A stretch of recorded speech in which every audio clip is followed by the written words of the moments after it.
Okay, so I'm officially recording now, and I just wanted to welcome y'all for being here tonight. My name is Jessica. My name is Jessica Boye. I'm the vice chair for the Cornelius Historic Preservation Committee, and I've served on that committee for about 9 years here in the town of Cornelius. Through that time, I've become good friends with Ron. He was a member for a little while. And so just to give you some background on our purpose here today, Ron had reached out to the Historic Preservation Committee for some ideas on how we could possibly celebrate Black History Month this year, since we won't be able to have the annual gathering at Town Hall because of COVID. And so we decided to come up with a walking tour of Smithville to spread awareness and education on all of the geographic areas in Smithville through different turning points in time. And we were intending for this to just be a physical walking tour. Come on this particular day. Let's walk the neighborhood together and tell all these old stories. And it has turned into this project being an actual virtual tour where we will still have part of a video that will go through it will go through different stops in Smithville and talking about them. And then we will also edit it to include quotes and recollections and stories from y'all here today. So we would love to hear your memories of the past and what your vision for the future might be, because we all know we're reaching a turning point in our town's development to where this would be the time that we can create a recognition of the past and a cohesive voice as to how we want to move forward in the area of development, redevelopment, or none, actually. So today with us is Vanessa Ramseur. And hi, welcome. Sammie Knox. Yes. Hello. Hello, and how you doing? Good. And then Corliss Stinson. Lisa Mayhew Jones will join us to be the moderator when she gets on, and then Ron Potts is present, and Julie Miller might jump in also. She's part of this working committee on the Historic Preservation Committee, and we've been trying to do the research on the back end and hearing the stories from everybody firsthand and putting it together, and we really believe we're going to have a beautiful project to share on February 20th.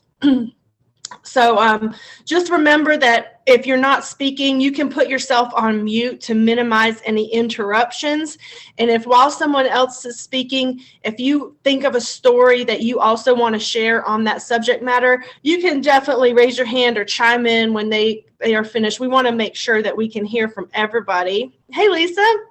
Hi, Lisa. You made it. I did. All right.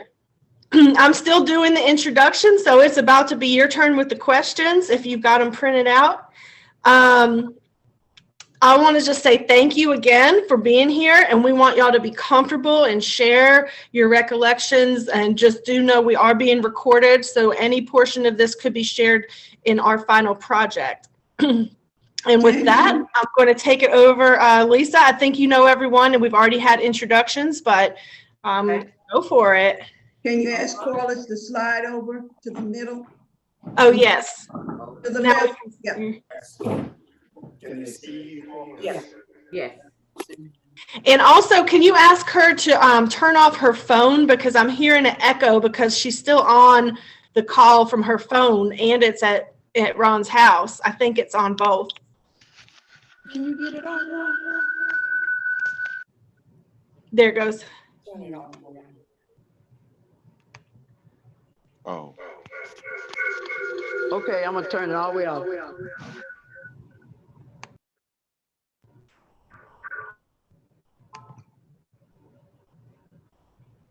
Okay.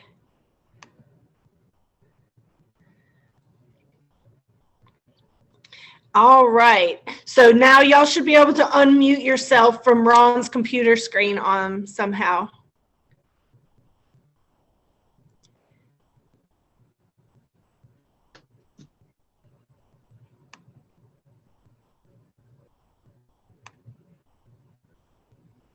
Ron, can you hear me? Can you find your unmute button? At the bottom of your screen. Look at the bottom of your. It was unmuted. I'm not sure why it went back. Okay. I did that because I kept hearing that echo until y'all figured it out. Oh, okay. Okay. All right, Lisa, the floor is yours. All right, all right. Well, first of all, I want to say it's so good to see all of you. Good to see Looking you. all nice and beautiful and handsome. Glad to know you're all healthy and safe as well.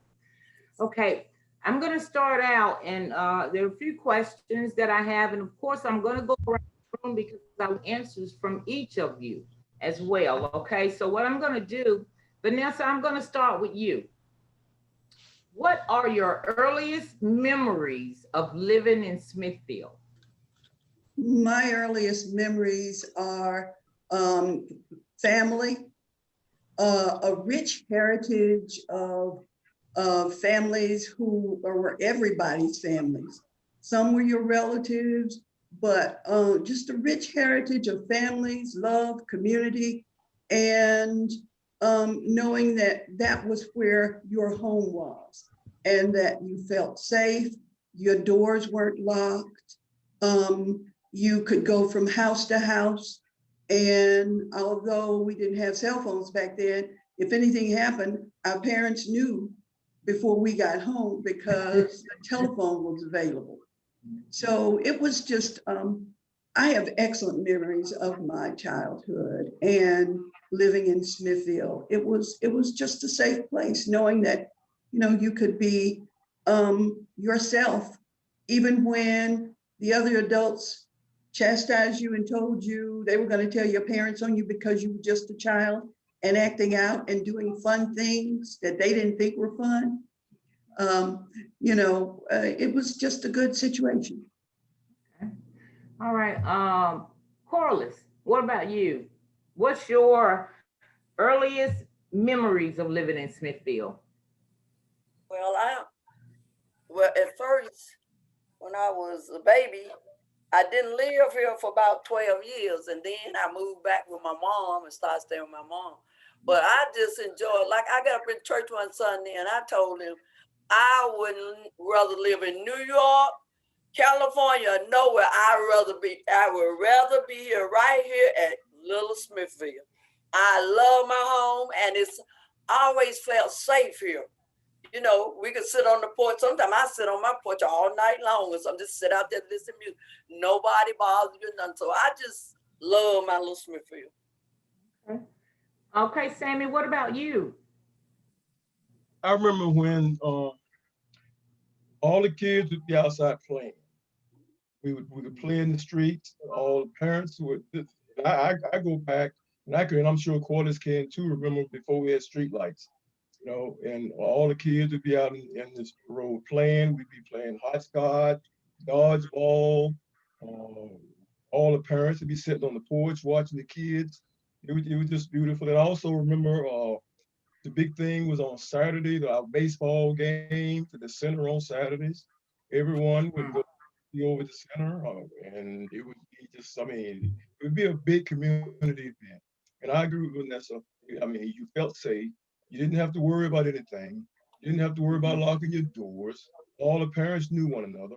The only thing I didn't like was if I would go from my house to the center, all the parents in the evening, they would always be sitting on their porches. And back then, there were houses on both sides of the street.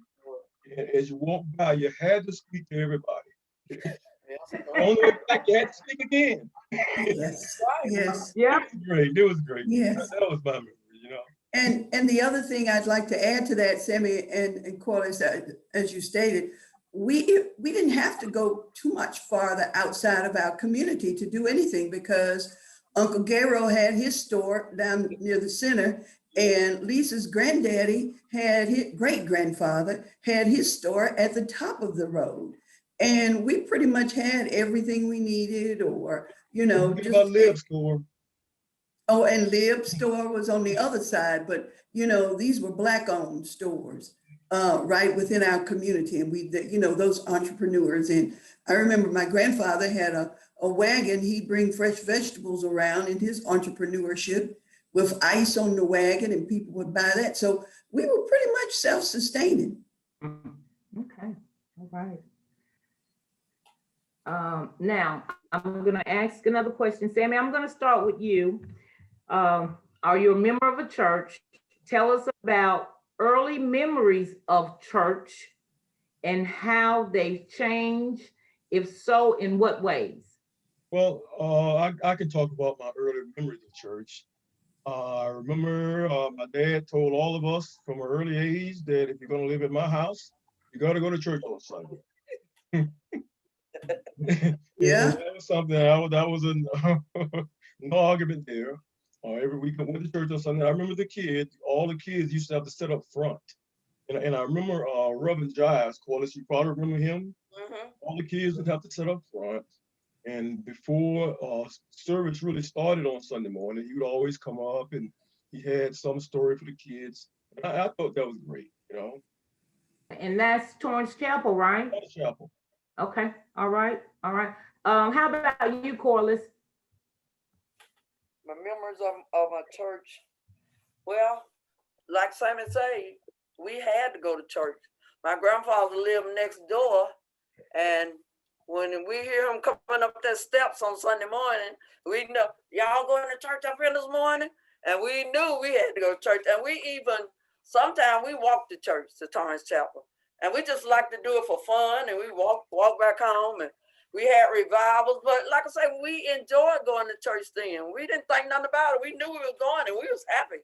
We'd be out there for revival all week. Some kids now, you won't get them at a revival, but we had fun just being there. Then on Sundays at our revival, we call it camp meeting. Grandmama fixed a big basket and put it in the back of that car. And then when church service over, we spread the dinner, and then we would go back to church again. And then we'd have revival all week. But I just enjoyed myself at my church. And I've been there all my life. All right, and that's Torrance Chapel as well. Torrance Chapel, yeah. One more point, Lisa. Uh-huh. The one thing I hated was back then, all the kids used to have to say Easter speeches. Oh, Lord. And I hated that part. And you better That know was them right. about the paper. Yeah, that's right. Memorize it, didn't you? Well, You couldn't use paper. yeah. You know. Mm-hmm. Mm-hmm. Go ahead, Vanessa. Well, my memories are pretty much on the same way. I'm a member of Torrance Chapel Church and have been since I was born, because both parents attended there. And I have memories of good and bad, because as a child, you know, you always want to buck the system. When you're in church and you're in Sunday school, with your dad being the superintendent of Sunday school, you were always looked at to be the one that had to be the example, but I was always the one that was acting out. And, you know, you had Miss Eugene Knox would come around, and we had to sit on the front row because we had all been in Sunday school and had to show ourselves approved. And she would come around with that little tissue, spit out that gum. As soon as we'd have to put the gum in the tissue. You know, you had all of those people within the church. And Miss Bobby Potts, I mean, for goodness sake, Ron was the orator. He always had the longest speech of anybody. And he would stand up after everybody else had finished, and he would do his orations. But our speeches were long too. We'd have 6 and 7 verses that we'd have to commit to memory. And if we didn't have those, you know, we get that funny look in the eye, because it was a matter of representing your family. Representing your because family. yeah, because you know, that's so-and-so's child. You know, they didn't remember their speech, but you still get a lot of claps and yay. You know, we were so encouraged in the church, and I think that's where I garnered my confidence and my I guess diligence for public speaking and wanting to be a part of everything I could, because not only because we were made to do it and didn't like it, but because we had that foundation.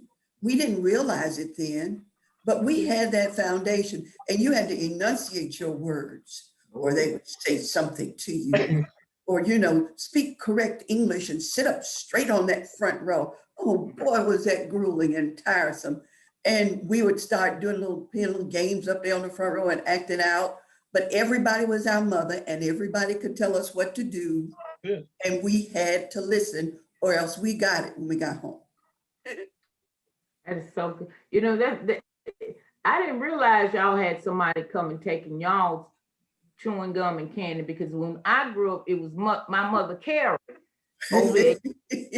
Yeah, coming around. See, all that kept going on, all those generations, you know what I mean? So Yes. this is of this, because we had to do speeches and everything, and we better not have a piece of paper either. So That's this it. I love it. This is great. Okay, here's my next question. And Sammie, I'm going to start with you. And I don't think you did, but did you or a family member attend Rosenwald School? Or did you attend an integrated school? What was the experience like? Well, my first 8 years of school was at Ada Jenkins. My 9th and 10th grade year was at Torrance Lytle.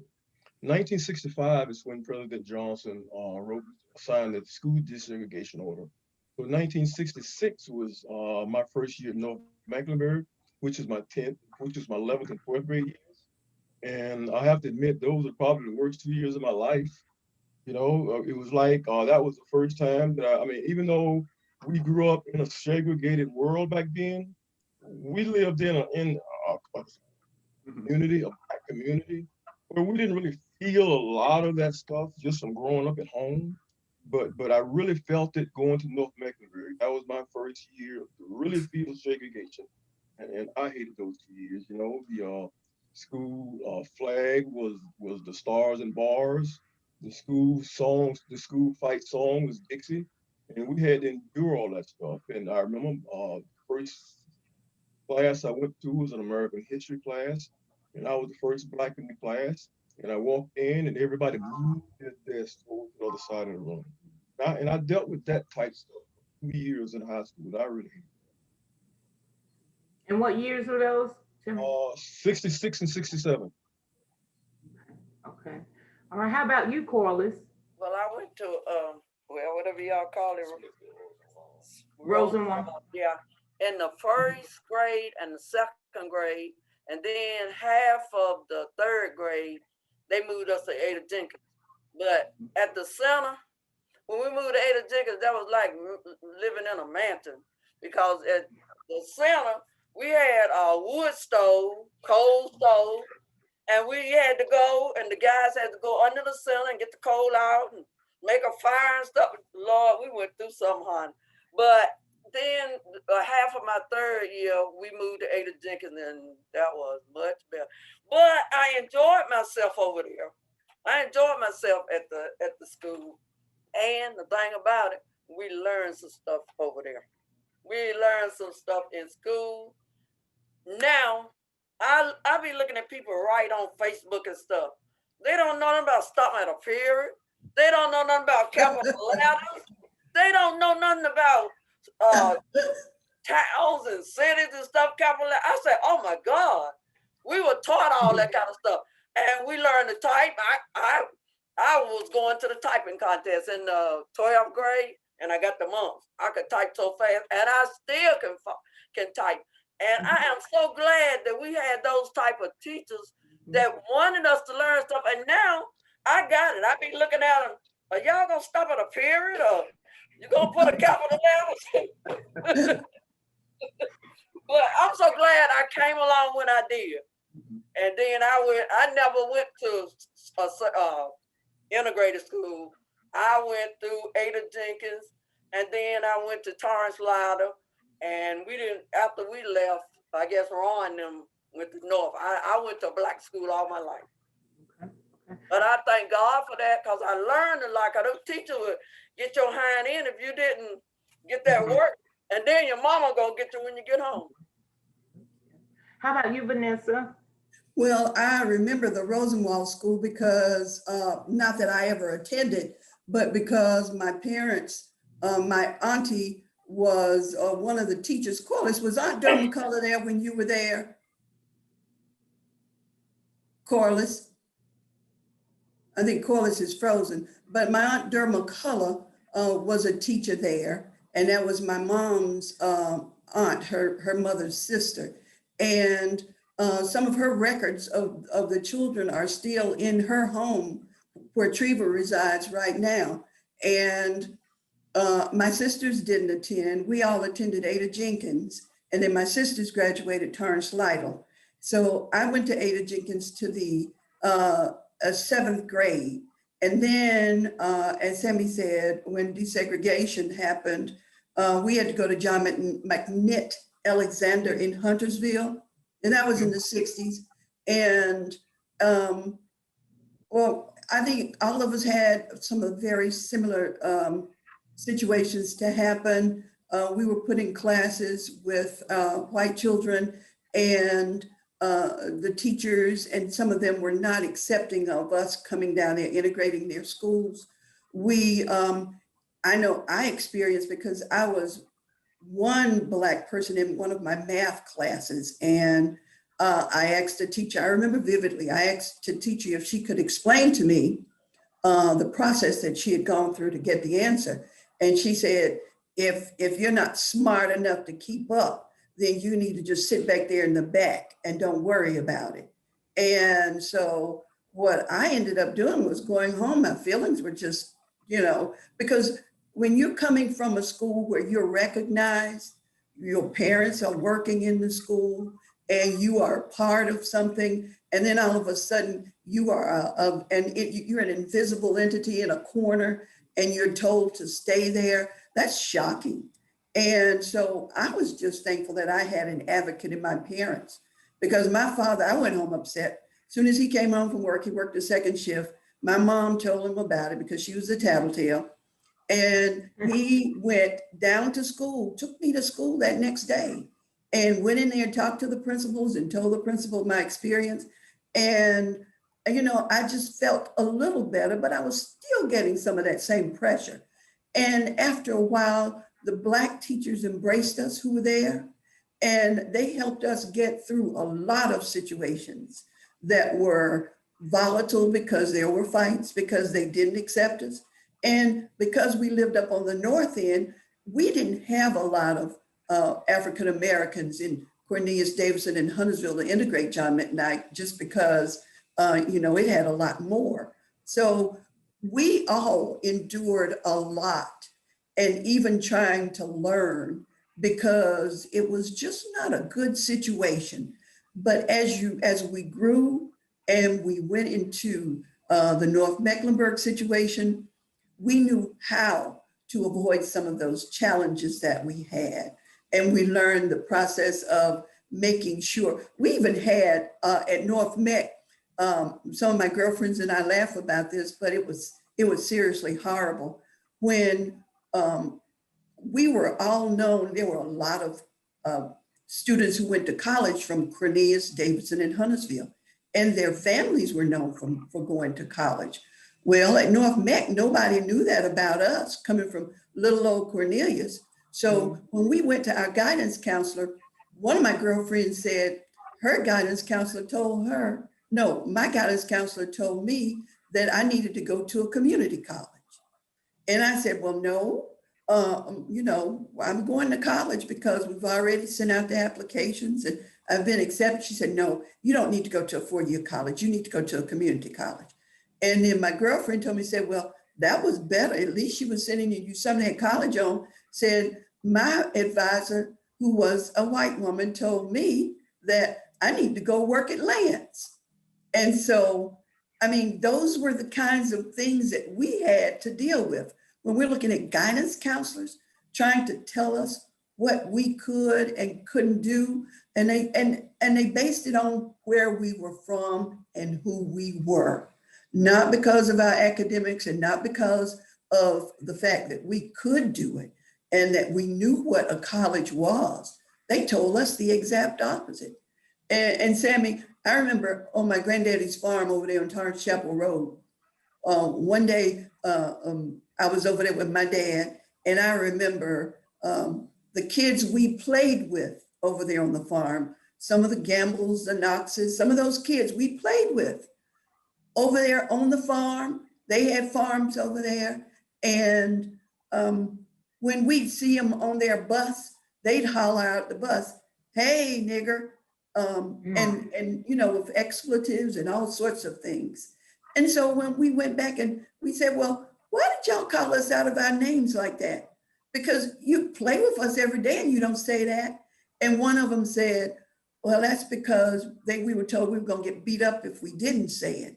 So it just shows you how ignorance perpetuates when you're put into situations, and how when you don't know any better and you're just playing with your counterparts because they're there and you play with them as your friends. So, you know, school was excellent for me until then, and then we learned how to cope.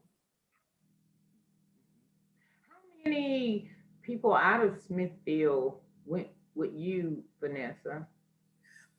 It was me, Aretta Knox, Rayford Miller. Aretta went to Livingstone, Rayford went to North Carolina State in my class. Joyce Forney went to community college. Me, I went to college, and you know, to show that I can matriculate, I graduated with a master's and an MBA, 2 masters. So, you know, it tells you how people can tell you one thing and you know what you are capable of doing and you continue to do it. And that's what I got from my community.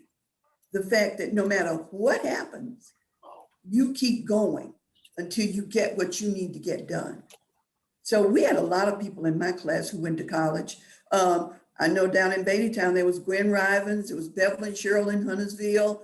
I mean, those were all my running partners. And, you know, but it was a lot more that went to school that I'm not even talking about. Okay. All right. All right, here's my next question. Let me see. I'm going to start with you, Sammie. Do you remember the Smithville Community Men? If so, what do you remember about the group? Are you talking about, that's a question I asked Ron. Are you talking about the men of the center? Yeah. Yes, yes, yes. Well, I just remember them on the individual basis. I really don't Okay. remember them as a community group.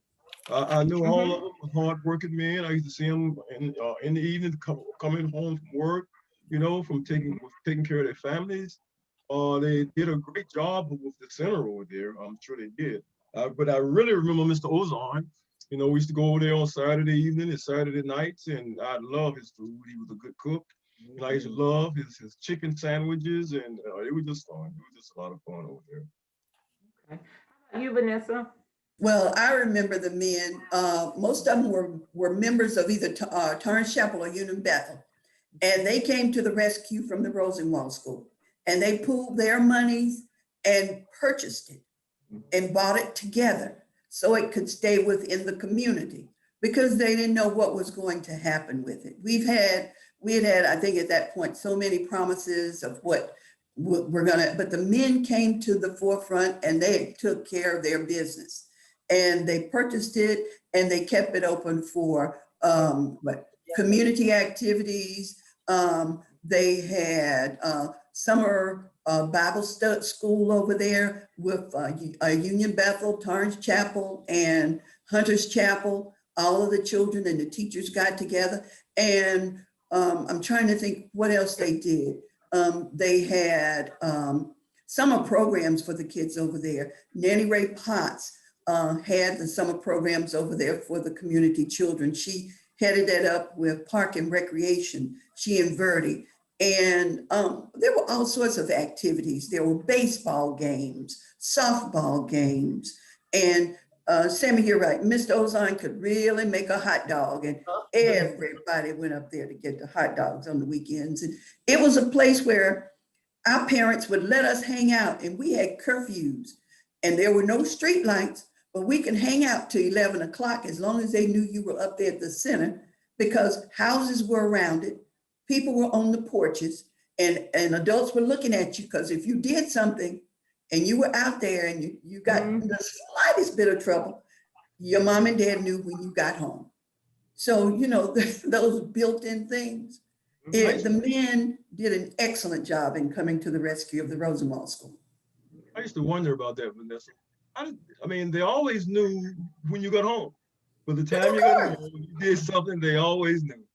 Did you ever see those windows and curtains open or the blinds come up or they were on those porches? They'd be on the porches.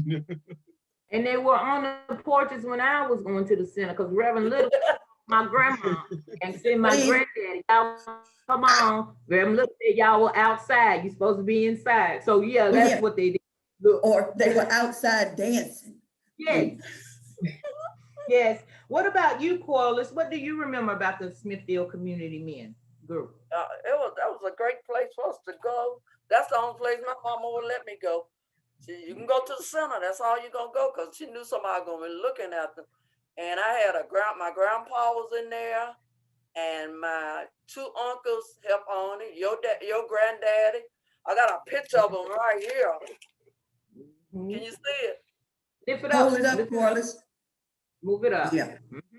Yeah. Yeah, Ron's dad. We just had fun over there. Christmas time, they always had us a Christmas party. And Ron got some pictures. I hope he don't show them. He got some pictures of me and Francis and Delois and Hollis Cornelius and Ray Durr. And then he got some pictures of him and Kathy and all them separated. We were standing in front of the center on the picture. I was on both of the pictures. I don't know how I got on both of them, but on the first picture, we look like the little rascals standing. Oh. But on the other one, now guess what? On the other one, Ron Potts was standing on that with a suit on and a bow tie. I asked him, I said, "How was you so sharp?" And we looked terrible. But he always looked sharp like that. Mm-hmm. But I want y'all to see them pictures. I gave Francis one, I gave Delois one, but we were standing in front of the center. But that's the kind of stuff we would do. We would go at the center, you know, holidays, and they would have food and stuff for us. So I just enjoyed going there. Okay. I'm gonna start with you, Vanessa. Can you recall when the public works service were brought into the neighborhood? Electricity, water, sewer, trash pickup? Well, the entire time I was growing up, we were pretty much still self-sufficient. There was electricity when I was born, but we didn't get street lights till I was maybe a teenager, and we were able to get street lights in the community. So our electricity, I guess, expanded there. And as far as water and sewer, most of the houses started out when I was a little girl, we still had an outhouse in our backyard. But I'm trying to think. My father, we had a septic tank. And I remember when my mother were talking about it, and the septic tank, we couldn't get just water, maybe from a well, because the ground wouldn't perk. It was mostly clay and too dense, if you understand what I'm saying. So the septic tank had a hard time absorbing all of the waste. So that meant a lot of people in Cornelius had to get septic tanks often because they would flood and build up a cesspool in the back. So I remember all of that going on through Cornelius. And we had asked, I remember they had asked the town of Cornelius to help us out. But in the discussions, you know, our parents tell you to go on away, they're doing grown folk business. You hear discussions about, well, the town said if they take us on, they would raise the taxes of the people in the town of Cornelius. Well, they were paying taxes too. So we just didn't know what was going on. So this happened a long time ago. And then in the 80s, they had this big write-up about the town. And I think they had a write-up about Pottsville, which was in Huntersville, going through the same problem. And then the town of Cornelius had Smithville, because it was a predominantly Black community within the setting of Cornelius, and they wanted nothing to do with us.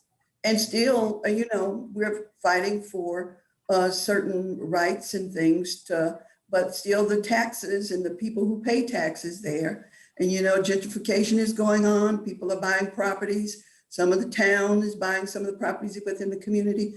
And no matter what they do, the taxes are going to shoot up. And so it's just an ever turning situation where it's just so hard to get control over it unless the government and the town take the initiative to repair what's wrong and allow the people there to live a decent life. But, you know, my memories of all of that were just pretty much horrible. And that happened in the 80s. I was out of college by then and married and had a family, but, you know, the articles and the way they portrayed our community was such a wonderful heritage, but we could only do what we could do with the tools we had and the networking opportunities that we had. And it seemed like on every turn they would shut down. So I would say the 80s we got, late 80s we got water and sewer, and they were talking about garbage being everywhere. We had no garbage pickup. Everybody was responsible for their own garbage because the town wouldn't provide it. And although we were nestled there, you know, it's amazing how so many wonderful people are still there and living wonderful lives, but they could be better. I'm gonna say this just for the sake of time. Would either one of you want to add anything to that question about your recall of the electricity and water and sewer being in? I just want to highlight the outside toilets. I remember those cold winter days. Just imagine having to go to the outside toilet on those cold winter days. Yes, It was sir. very interesting. That's a mess. Yeah, I can't remember when we didn't have no electricity, but I'm like Sammie, we had them out of houses, and then we didn't have no trash pickup. And I'm not telling you no lie, we had garbage piled up in the backyard so high like a mountain until did the center man buy us a garbage truck, or Yeah. the center man got us a garbage truck, and then they kept on hauling, but you would not believe the garbage. You can look up like a mountain. That's how I'm not lying. Until they got it, the truck, and then we started easing it down, but it was terrible. Wow, wow. Is that where the term Germtown Yeah, came? that's what they Yeah, started. that's where it came from. Okay, And because of the toilets backing up, in the toilets. the cesspool, yeah, from the septic tanks, because as I said, we got indoor toilets and most people did. I don't remember the use of the outhouse because I'm younger than Corliss knows, but I do remember them. I remember them. And I remember. Same here. And then I moved out in Mr. Babe Little's house. I had a bathroom, a tub. I was so happy I didn't know it. I said, hallelujah, I've arisen. I got you. Okay, Yep. Let me ask this question. I'm gonna start with you, Sammie. Talk about the field before it became Smithville Park. Well, that was our football field. Hmm. We played football over there. So that's what I remember that field, was a football field. Okay. We used to have some tough football games over there, some hard hitting, but it was fun. Okay. How about you, Corliss? Ron said it was a cotton field, but I can't hardly remember.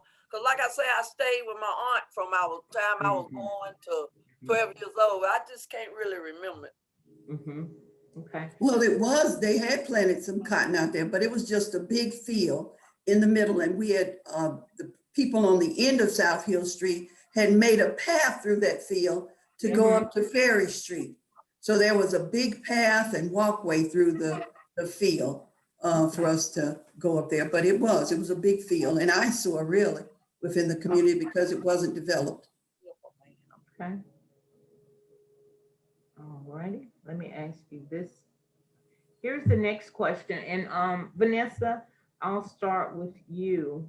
Uh, do you have any recollections of growing up in the family home on South Ferry Street?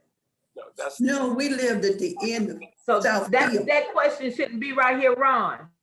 no, it should not. That was Okay. me. It No, should- I was on South Hill. Sammie was on South Hill and Corliss. We were Okay, all so on, this is different. yeah, we were on Hill Street. Okay. I'm gonna ask this. Are your children or grandchildren still in the neighborhood? If they have moved, do you know their reason? Corliss, I'm gonna start with you with that one. Okay, my son is still in the neighborhood, and like I say, I've been here all my life. I never moved away. And my daughter, she coaches up in Burlington. She live in Burlington, North Carolina. She coaches up there. She's a basketball coach. Okay. How about you, Vanessa? My parents are deceased, but we still own their home place in Smithville. And my sister has a home there. And my other sister is now in a nursing home, but she and I both moved to Charlotte because once I graduated school, I got married and I came back to Charlotte to stay Okay, okay. and work. Okay, we still own my grandparents' land. We got 2 lots right in front of Sammie's house. So we still own their property. Okay, okay. What about you, Sammie? Any children, grandchildren still in it? So, most people move to Charlotte, you know, with now everyone's got cars and jobs in Charlotte, and young people love to move where the action is. So I think a lot of people move to Charlotte for that reason. And Okay, really know all how. right. So Yeah, yeah. Okay, let me start with you, Vanessa. What do you hope for the future of Smithville? You know, if I would say I hope for anything for Smithville, I would hope that it would be brought up to the 21st century as far as being a vibrant, walkable community, have a revitalization of the center and let it be, I know it could be a historic, considered a historic part of a landmark in the community because of its Rosenwald status. But I would like to see it added on to and have develop that land with a swimming pool, an indoor swimming pool for seniors, have a medical center there for seniors and anybody within the community or Cornelius. You know, have it be an area to promote outdoor lifestyles as well as indoor lifestyles, adapt to the environment, you know, and make sure we have changes that are representative of our surrounding cities and even the town of Cornelius. It's grown so much, and there are banks there where people can walk to, a walking community, and have opportunities to have our children see a sense of heritage in which we had before, and let it continue and be ongoing and something that would drive pride. Because right now I think the pride of the people living in Cornelius is just low because there's no help. And you know, when you think about being a tax-paying citizen, and now you finally retired, and they're taking still taxes out of your retirement, you pay them every year, and you see nothing for it. It's sort of a little discouraging. So I would hope that for me, I'd like to see hope for a Smithville and let it be as vibrant as Cornelius, and let us shine too. How about you, Corliss? One thing I always thought about when we was doing the coalition meeting, was thinking about all the empty lots and all the houses that are run down where nobody gonna ever live in anymore. To me, like somebody could come in like Habitat or something, and maybe some people might want to sell a lot and put some young girl or young man or somebody some Habitat houses. Just get the community looking better because the houses standing and you know, that's what I think. Just fix up the houses or sell them or sell the land and let. I just like to see some Habitat coming in, not no condo, just Habitat. Say some young people can have some houses. Okay, how about you, Sammie? I want to see children playing in the streets. When I see children playing in the streets again, I know that parents around, you know, I know that Smithfield is on the way back at that. Because people are moving, young people are moving back. They're bringing their kids. And at that point, I know Smithfield is on the way back. So if I could see children in the streets playing like we used to do, I'd be happy, a happy person. Okay. All right. Sammie, let me ask you this question. What do you think about the town leadership? I don't really have a problem with the town leadership. I think, you know, they're politicians. So politicians do what politicians do. Are we able to have meetings with them and have discussions with them, and they listen to what we say, not really not saying that they're gonna do, That's but right. we can get them, we can't get there. I don't really have a problem. Okay. How about you, Vanessa? Well, I think everybody knows how I feel about the leadership in Cornelius. I think that they pretty much look at the bottom line, as most people do when they are looking at monies and what they can spend it on. And, you know, when I drove up to Cornelius after we'd had a couple of town meetings and they were talking about putting a roundabout in, and they were doing this and doing that. And there was a lot of pullback from various businesses within the area. And when I finally drove up there, because, you know, I was up there all the time, I saw that divergent diamond. And they put that over I-77. And I said, wow, look at this, some progress. I said, it just walked right on past Smithfield. And I looked at it, and then I read in the paper where they spent $4 million to put up that, that line that looks like maybe, I think they were going for, was it a sale? And I've been to several areas, you know, in other states and cities, and I've seen it done immaculately. And I don't know what happened to the committee that was responsible for it, but it just made me think $4 million for a sale that just looks like wiring, and $4 million could have come into, oh, what? Smithville, and put up a nice infrastructure with sidewalks, and it could have made the flow of the water. I mean, just so much that could have been done for little Smithville. So the town of Cornelius, to me, operates, and they ride by and see the value in the property that's right there at I-77. But until they can get it in their hands to do what they want to with it, with us gone, you know, I think they have hearts, and I think they look at what's needed for the town of Cornelius. It just does not and has not included Smithfield. It would be great if that epiphany or just a slash of excitement would get into their bottom line and make sure that Smithville is included. Okay, this is the last question, and I know you all do attend the Smithville Community Coalition meetings. So I like to just, I'm gonna start with you, Corliss. I know you are aware of the housing and redevelopment plans presented by Willie Jones and neighboring concepts. And what do you think about them?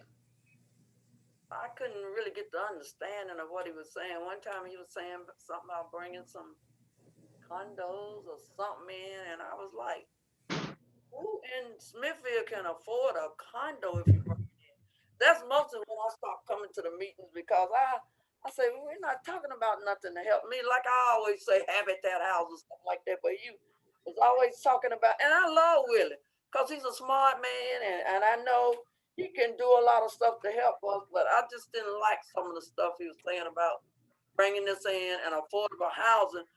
What kind of affordable houses can people right here in Smithfield afford? Is it an affordable house anymore? I don't know whether it is, unless it is a habitat. Affordable house was when I bought mine. I paid $18,000, and All right, that was I affordable. ended up paying $30,000 when I got through paying for it. Then I took out a loan and did $20,000 worth of work. So my house wasn't worth about $50,000, and now that's all they want to give me for it. 50, 60, 70 months. They call me every day about my house. Can you sell your house? I say, well, I thought little Smithfield wasn't worth nothing. But now everybody wants my little tiny 3-bedroom house. But I just like to see, I don't want to see no condos and all that stuff because it's going to make the price of taxes and stuff on our houses go up and stuff. I got 2 houses in front of me down there now. One of them was a 3-bedroom, and Emma's was she ended up putting 2 more bedrooms, so it's a 5-bedroom house. Now I might be hearing wrong, but I'm hearing now those houses are worth $200,000 or something. But if they offer me something, they want to offer me 70, 80, 90,000.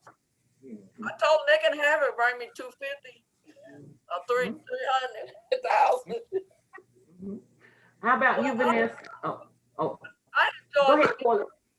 he can, he's really smart about explaining stuff, but I just didn't like some of the stuff they were saying about bringing, this in and bringing that in.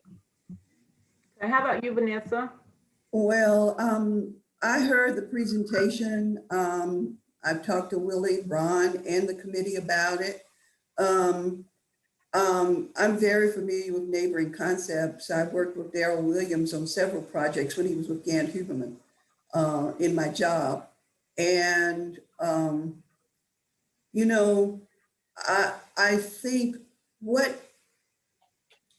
I think we need to get a clear mindset of how this is going to benefit everybody financially and how it's going to save money, how it's going to better every resident within the community. Because at the end of the day, it's all about that money. And the money for houses that people have had and maintained well, because there are still some beautiful homes in Smithfield and people have maintained them. Some people have torn down old houses and built new houses. So it's just a matter of a meeting of the minds as to how it's going to benefit everybody concerned. And until that comes to fruition, you're going to have odds of where, because you get an understanding from one side that says, okay, this is easy, it's going to benefit you. And then you have somebody else that says, no, they're going to take your land. And when people hear, take my land if I sign something, they're going to be hesitant about doing anything. So it's just a process of us all getting on the same page and understanding how it benefits everybody with a cost analysis for each property. And I think if we had something like that, it would really benefit everybody and we get more people on board. Okay. How about you, Sammie? I think it was a really good attempt of a modern community. I also think that we do need something real bad here. We do need something. A lot of people resisted his presentation. I'm not sure how we could get on the same page, how everyone can get on the same page. And that's what we're going to need to do in order for something to go forward. Again, I agree that we need something. We got a lot of vacant land here. We got a lot of, and if you look around us, you got all these very expensive houses being built in the area. The land is getting swallowed up in the area. When you look at Smithfield, we got all this vacant land. And at some point in time, something is going to happen. You know, whether we do something now or whether it take it over, it's going to happen. So it's just that I just think that we need to. Well, I'd like to thank you all for participating. This is great. It's good to see all of you. I'm glad to see you all healthy and safe and taking care of yourself. But thank you so much. But once this, of course, this is going to be on the town's website, but we're going to also put it on Smithville, but we're going to also send it out. I'm going to send it out on a link to everybody as well. But thank you all so much, and I greatly appreciate it. Jess, is there something you want to say?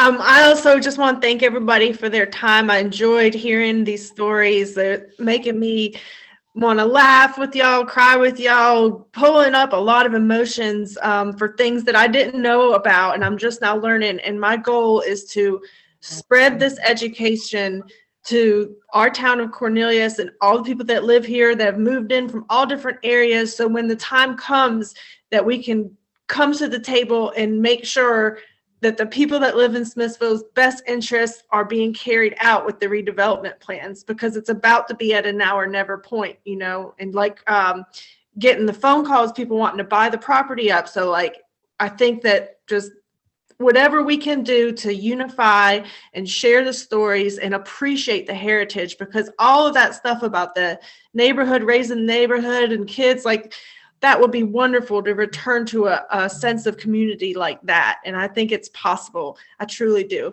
So thanks again, y'all. If you want to add anything at a later time, you've got my email. I'd be really happy to continue working with you through the rest of this research project, and even whatever we put out on February 20th. I know this is just the tip of the iceberg of how we can continue to highlight Smithville from a historical standpoint and also while looking toward the future. That's all. Not much, but I'm going to log us off here in a second because I think the other interview is about to start. I did send them a note that we'd be a little bit late. Okay, thank you. Thank you, Lisa and Jess. All right. Well, I appreciate it. Thank you both. Yes. Love you all. Love you too. Okay. Bye-bye.